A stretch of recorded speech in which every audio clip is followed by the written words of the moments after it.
Die leier van 'n ondergrondse kerk in China, broer Yin, het in 1997 as vlugteling in Duitsland aangekom.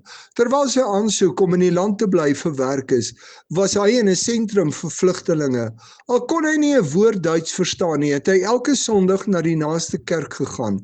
Dit wat hy gesien het, was vir hom baie vreemd. Hy was in China gewoond aan 'n huiskerk waar daar warmte en liefde was. Hier het die leraar op 'n hoë preekstoel geklim, uit 'n boek gelees en dan 'n paar woorde gesê. Dit het gelyk of hy 'n baie swaar las dra en daar was geen vreugde op sy gesig.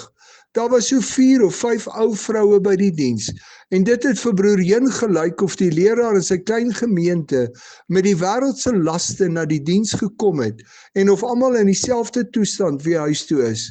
Die saamwees rondom die woord van die Here het niks in hulle lewe verander nie. In Psalm 119 vers 14 sê die digter dat die Here se woord vir hom meer vreugde as al die rykdom in die wêreld gee.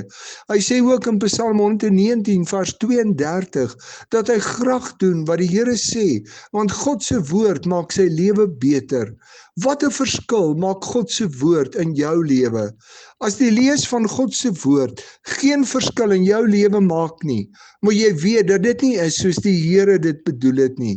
Daar is krag en nuwe lewe in God se woord. Begin bid dat die Here nie deur sy woord en gees met jou sal praat en verwag God dan by jou as jy uit die Bybel lees en daarna luister. Kan die Heilige Gees jou opgewonde maak om God self in sy woord te ontmoet en te hoor? Is dit waarvoor jy bid?